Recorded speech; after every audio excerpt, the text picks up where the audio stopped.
ऐसा कैसे निश्चय कर लिया कि भजन नहीं हो रहा? क्यों नहीं हो रहा है? क्यों नहीं होगा? हमारा मानव जीवन वो संपूर्ण शक्ति संपन्न है जिससे भगवत प्राप्ति करनी है। बिना भजन की भगवत प्राप्ति असंभव है। भजन हमारा जीवन, आज हम सुबह साधकों से यही कहते थे, लोग जीते कैसे हैं बिना भजन के? विषय सेवन, विषय चिंतन, प्रपंच चिंतन, ये सब बन सकता है, भजन नहीं बन सकता। कैसी बात करते हो? प्रयासरत क्यों नहीं हो? इतना क्यों इंद्रिय और मन को प्रोत्साहन दे दिया विषयों के लिए कि वो भजन के लिए ना बोल दिया कि भजन ना बने तो भगवत प्राप्ति कर? किस उद्देश्य का पालन करने के लिए मानव जीवन प्राप्त किए? क्या उद्देश्य है? क्या रुपया, समाज प्रियता, मान प्रतिष्ठा, ये सब यही धरी रह जाएगी। इंद्रियों का दुलाल, मन का दुलाल, ये नरक की प्राप्ति कराएगा। हम भगवान के निज अंश हैं। हम भगवान के भक्तों के संग से अपने मन को जबरदस्ती बलात् भजन में लगाएंगे। हम अविनाशी भगवान के अंश हैं, हम क्या नहीं कर सकते? ये कैसे कह दिया कि हम भजन नहीं कर सकते? नहीं, बिल्कुल गलत। निरुत्साहित होकर ऐसे वचन ना बोलने चाहिए और ना ऐसे वचनों को सुनना चाहिए। भजन नहीं कर सकते और सब कर सकते हैं। हमारी वाणी है, बोल सकते हैं, तो राम क्यों नहीं बोले? राधा क्यों ना बोले? कृष्ण क्यों ना बोले? मृदु क्यों ना बोले? हितकर क्यों ना बोले? हाथ है तो हम परोपकार क्यों ना करें? पैर है तो हम प्रदक्षिणा क्यों ना करें? हृदय है तो हम भगवान को समर्पित क्यों ना करें? अन्य साधन सब शून्य है, भगवान का नाम जब ही अंक है। जैसे अंक रखने से शून्य 10 गुना महत्व रखता है, अंक हटा देने पर शून्य का कोई महत्व नहीं। ऐसे ही भगवत चिंतन शून्य, हर सत्क्रिया यहां से ब्रह्मलोक तक ले जाएगी, लेकिन ब्रह्मलोक भी नाशवान है। आ ब्रह्म स्तंभ पर्यंतम सर्वम मायामयम जगत सत्यम सत्यम पुनः सत्यम हरे नामयुग केवलम। हमें ऐसा नहीं बोलना। आप चूंकि भजन कर रहे हैं, समाज के लिए प्रश्न है, लेकिन बिल्कुल हम इस बात को सुनना नहीं चाहेंगे कि हमसे भजन नहीं होता। भजन होता सिद्धों से है। साधक को जबरदस्ती भजन करना पड़ता है। हम अभ्यास योग युक्तेनो चेतसा नान्यगामिना, हम ऐसा अभ्यास इस जन्म में करेंगे, हमारा चित्त भगवान को छोड़कर और कोई चिंतन ही न करे। अभ्यास के द्वारा सब कुछ किया जा सकता है। हम निराश, हताश, उदास ऐसे व्यक्तित्व नहीं होना चाहिए। किसी भी स्थिति में, किसी भी कार्य प्रणाली में, किसी भी क्षेत्र में निराशा हमारे अंदर नहीं होनी चाहिए। हमारे अंदर उत्साह होना चाहिए। हम रौंद के फेंक देंगे हर बाधाओं को। हम भगवान के बच्चा हैं, हम अविनाशी परमात्मा के अंश हैं। ऐसा नहीं है कि हम इंद्रियों की विलासिता और मन की भोग विलासिता में ऐसा बोल पड़े कि हमसे भजन होता ही नहीं, भजन के बिना नहीं। भगवान की प्राप्ति के लिए सुलभ मार्ग भजन है। भगवान का जितना चिंतन किया जाएगा उतना ही हम माया से हटकर भगवान के समीप होते जाएंगे। अनन्य चेता सततम यो माम स्मृति नित्य सा तस्याहम सुलभा पार्थ। भगवान उसके लिए सुलभ होते हैं जो नित्य निरंतर भगवान का चिंतन करता है। अपने चित्त को भगवान के चरणों में लगाने में परेशानी क्या है? जब युद्ध जैसा कार्य भगवान का चिंतन करते हो सकता है, तो कौन सा ऐसा कार्य है जो भगवान का चिंतन करते ना हो? हम मुख में भगवान का नाम स्मरण कर रहे हैं मधुर मधुर, और शरीर से हम चेष्टाएं कर रहे हैं, कर्म कर रहे हैं, और वो कर्म भगवान को अर्पित कर रहे हैं। हम नित्य प्रतिक्षण भगवान के नजदीक पहुंच रहे हैं।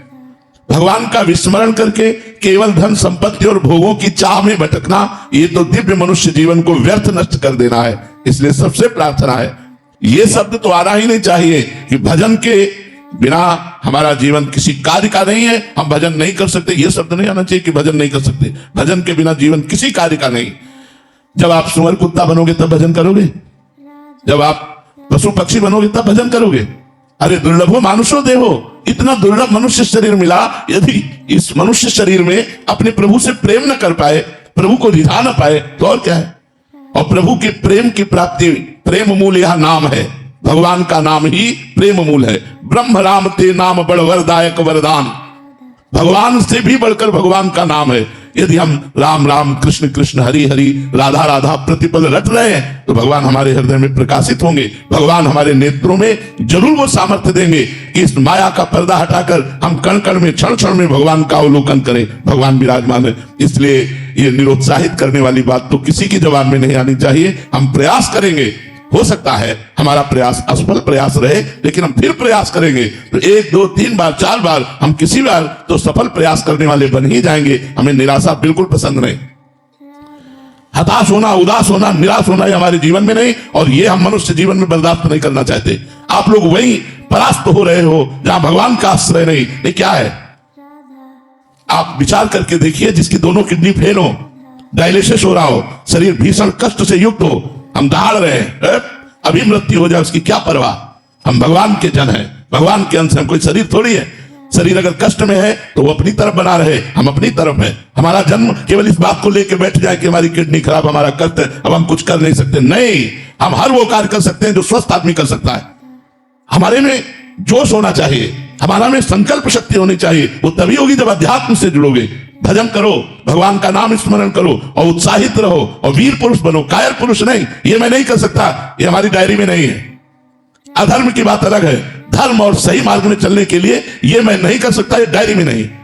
हमें जो सतमार्ग में करना है वो हम करेंगे।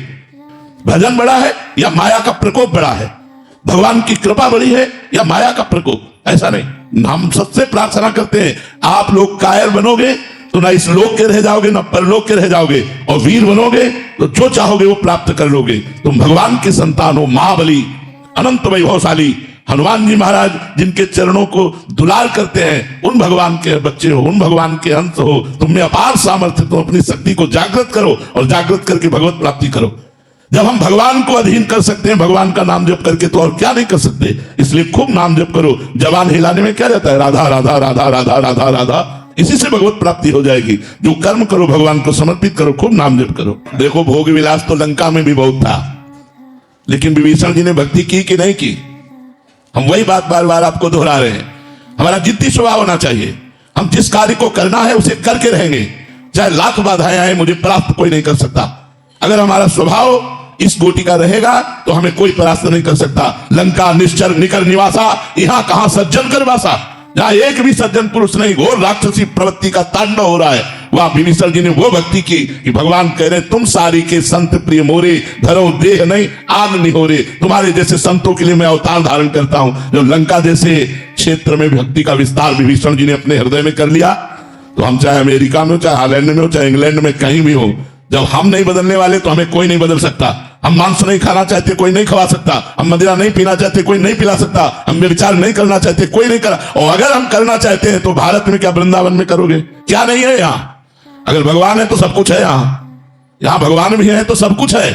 अगर हम भजन ना करना चाहे तो वृंदावन में भी भजन नहीं होगा, और भजन करना चाहे तो अमेरिका में, इंग्लैंड में, हॉलैंड में, जहां भी हो तुम सब जगह भजन कर सकते हो, क्योंकि आपको भजन करना है।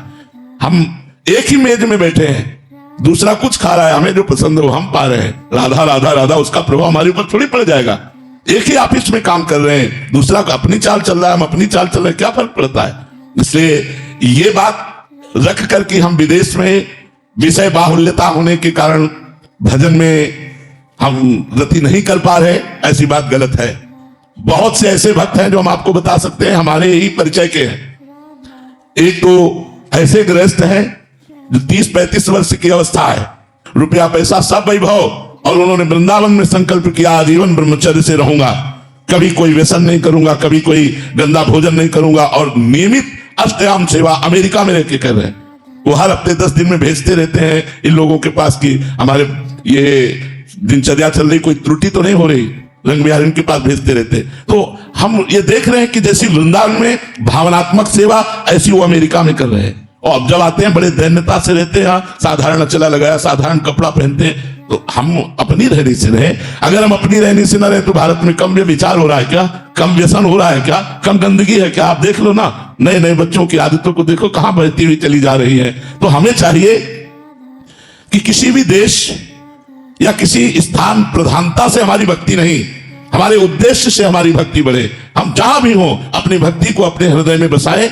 हम वहां के व्यवहार को, वहां के आचरणों को अपने हृदय में ना आने दें, तो हम कहीं भी रहे, हम भगवान के बन करके खूब अच्छी तरह भगवान की भक्ति कर सकते हैं। और अगर हम भक्ति ना करें तो वृंदावन में रहकर भी भक्ति नहीं कर सकते। हमें आपसे कह रहा हूं, वृंदावन भगवान का धाम है, यहां भी रह करके वो सब कुछ हो सकता है जो बाहर हो रहा है। और अगर भक्ति करना चाहो तो बाहर में भी कर सकते हो, वो सब कुछ कर सकते हो जो वृंदावन में भक्तजन कर रहे हैं, वही आप कर सकते हो। युगल सरकार विराजमान करके उनको मंगला, उनको राजभोग, उनकी आरती, उनकी चरण सेवा, उनके पद सुनाना, नाम जप करना, भगवान के भक्तों के चरित्र पढ़ना, क्या नहीं कर सकते हो। तो इसलिए हमें ये भी बात पसंद नहीं कि हम किसी देश का हवाला दे करके अपने जीवन को व्यर्थ जाने दें। नहीं, हमारा उद्देश्य मजबूत है तो हम चाहे जिस देश में रहे, चाहे जिस प्रांत में रहे, चाहे जिस जगह में रहे, हमारी भक्ति में कोई असर आने वाला नहीं। अगर हमारा उद्देश्य सही नहीं है तो भक्ति क्षेत्र जहां भक्ति नृत्य कर रही, वृंदावन में भी भक्ति नहीं कर सकते। उद्देश्य ठीक होना चाहिए हमारा। हमारे ऊपर भगवान की कृपा हुई है तब हम भक्ति मार्ग में कदम रखा है। अतिशय कृपा राम की हुई, पाव देह या मार्ग सोई। तो फिर अहंकार क्यों आप थोड़ी कर रहे हैं? भगवान आपके ऊपर कृपा करके आपको भक्ति का मार्ग दिया, भक्ति करने की शक्ति दी, भगवान का नाम कृपा करके आपकी जिह्वा पर चल रहा है, तो अहंकार क्यों? अविवेक के कारण अहंकार बढ़ता नहीं, तो विवेक धारण करो तो अहंकार किस बात का? हम क्या कर सकते हैं? हमें जो पावर है वो भगवान का दिया हुआ है, तो हम व्यर्थ में अहंकार क्यों करें? हमें जो सतमार्ग मिला है भगवान का दिया हुआ है, हम जो भक्ति कर रहे हैं भगवान के द्वारा दी हुई कर रहे हैं, हमारे ऊपर भगवान की असीम कृपा है, ये सोचना चाहिए। अहंकार करने की जरूरत क्या है? अहंकार से तो पतन हो जाएगा। अहंकार भगवान को पसंद नहीं। अहंकार अज्ञान के कारण हो रहा है, उसको हटाइए। भगवान की कृपा है, आपके द्वारा जो भक्ति हो रही है, हाँ बिल्कुल। अगर अहंकार रखेंगे तो जो हो रही है वो भी छूटती चली जाएगी और काम क्रोध आदि आपके ऊपर हावी हो जाएंगे और गिर पड़ोगे। जिसने जिसने अहंकार किया उसे मुंह की खानी पड़ी। अहंकार का त्याग करो, अहंकार ठीक नहीं है। जीवन का उद्देश्य भगवत प्राप्ति, और भगवत प्राप्ति का जब लक्ष्य बना लोगे तो अपने आप चलने लगोगे। लक्ष्य में बड़ी भारी ताकत होती है। जो हमारा लक्ष्य बन जाता है कि हमको ऐसे चलना है, हमको अमुक जगह पहुंचना है, तो हमें पावर आ जाता है। लक्ष्य में पावर है। प्रिया प्रीतम की प्राप्ति करनी है, भगवत प्राप्ति करनी है, तो यही तुम्हें धर्म से चलना सिखा देगा। जब हमारा लक्ष्य भोग होते हैं और हम भक्ति करते हैं तो नाटक बन जाती है, और जब हम भोगों में होते हैं और लक्ष्य भक्ति होती है तो हमारी वही भक्ति प्रकाशित हो जाती है। हमारी बात को समझना। चक्रवर्ती सम्राट महाराज अम्बरीश समस्त भोगों के बीच में रहते हुए भगवान की अनन्य भक्ति के द्वारा ऐसे रिझा लिया कि सुदर्शन चक्र उनकी सुरक्षा में रहता था। अंगरक्षक के रूप में सुदर्शन भगवान स्वयं रहते थे। तो जब चक्रवर्ती सम्राट से ऐसी भक्ति हो सकती है तो आप 2-4 परिवार वाले अपने घर में रहकर क्यों भक्ति नहीं कर सकते? भगवान की भक्ति बहुत कृपामयी है।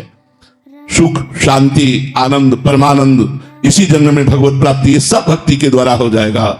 बस हमको चाहिए कि हम लगे रहें भगवान के चरणों में, नाम जप करते रहें, सदग्रंथों का पाठ करते रहें, संत जनों की वाणी सुनते रहें, अवसर मिले तो परोपकार कर दें। इसी से हमारे धर्म का पालन होगा और लक्ष्य दृढ़ हो जाने पर हमें भगवत प्राप्ति निश्चित होगी। हमारा लक्ष्य हो जाए कि मानव जीवन व्यर्थ नहीं जाने देंगे, इसी जन्म में हम भगवत प्राप्ति करेंगे। कुछ भी हो जाए, हम 100 बार गिरे, 1000 बार गिरे, तो भी हमारा जिद्दी स्वभाव यही कहेगा, मैं परास्त नहीं होऊंगा, मैं आगे बढ़ूंगा, मैं भगवान की शरण तक जाऊंगा, तो निश्चित भगवान की प्राप्ति हो जाएगी।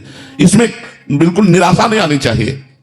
हमारा लक्ष्य भगवत प्राप्ति बन जाए तो लक्ष्य में इतनी ताकत है कि धर्म से चलने के लिए हमको सशक्त कर देगा, मजबूत कर देगा। हमारे अंदर वो सब विवेक रूपी शस्त्र आ जाएंगे जिससे हम अधार्मिक प्रवृत्तियों का नाश करके धर्म में चल सके। इसलिए लक्ष्य बनाओ भगवत प्राप्ति। लेकिन भगवत प्राप्ति का लक्ष्य वही बना सकता है जो सत्संग सुनकर अधार्मिक भोगों का त्याग कर रहा है। जो अधार्मिक भोगों को भोगता है वो केवल मनोरंजन में ऐसा बोलता है मैं भगवत प्राप्ति करना चाहता हूं, वो कर ही नहीं सकता, वो अंदर सोच ही नहीं सकता। भोगेश्वरी प्रसक्ता नाम तया प्रहत चेतसाम व्यवसायत्मिका बुद्धि समाधो विधीयते। भोग और ईश्वर में जिसका चित्त अपहृत हो चुका है वो संकल्प ही नहीं कर पाता कि इस जन्म में मुझे भगवत प्राप्ति करनी है। इसलिए अधार्मिक भोगों का त्याग करके धर्म में विषयों का सेवन करते हुए, भगवान नाम जप करते हुए, सत्संग सुनते हुए हम अपना लक्ष्य दृढ़ करें कि इसी जन्म में मुझे भगवत प्राप्ति करनी है तो मैं धर्म से चल सकता हूं, क्योंकि भगवत प्राप्ति धर्म से होती है। एक बार भर नेत्र भगवान को देख लेना, ये सत्य है। भगवान को देख लेना। जो लोग कहते हैं मृत्यु सत्य, वो खुद जानते ही नहीं मृत्यु तो असत्य है। किसकी मृत्यु होती है? आत्मा अजर अविनाशी है, पंचभूत में मिल गए, कोई नहीं मरा। मरा कौन? कोई नहीं मरा। बोले मृत्यु सत्य, मृत्यु कहां से सत्य है? किसकी मृत्यु सत्य है? आत्मा तो अविनाशी अजर अमर है, उसे कभी मरना नहीं होता। और पंचभूतों में मिल गए तो मृत्यु किसकी हुई? किसी की नहीं।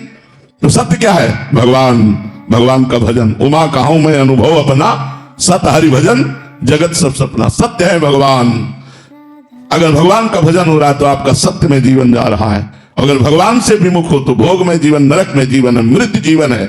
मृत जीवन जिन हरि भगति हृदय नहीं आनी, जीवित सब समान ते प्राणी। वो मुर्दे के समान जिंदा माना जाता है जिसके हृदय में भगवान का स्मरण नहीं चलता, भगवान नाम जप नहीं हो रहा, व्यर्थ जीवन है। मरोगे तो क्या लाद के ले जाओगे? बिल्डिंग, बैंक बैलेंस, परिवार, रिश्तेदार, नातेदार, तुम्हारा शरीर भी यही भस्म हो जाएगा। 4 दिन की चांदनी, देखो 40 वर्ष व्यतीत हो गए, 50 वर्ष व्यतीत हो गए, पता नहीं चला। अब पता नहीं कितनी श्वासें, उनमें भी कौन सा रोग आने वाला है, कैंसर आ जाए, क्या आ जाए, क्या परेशानी आ जाए, और उस समय भगवान का भजन कर पाएंगे क्या?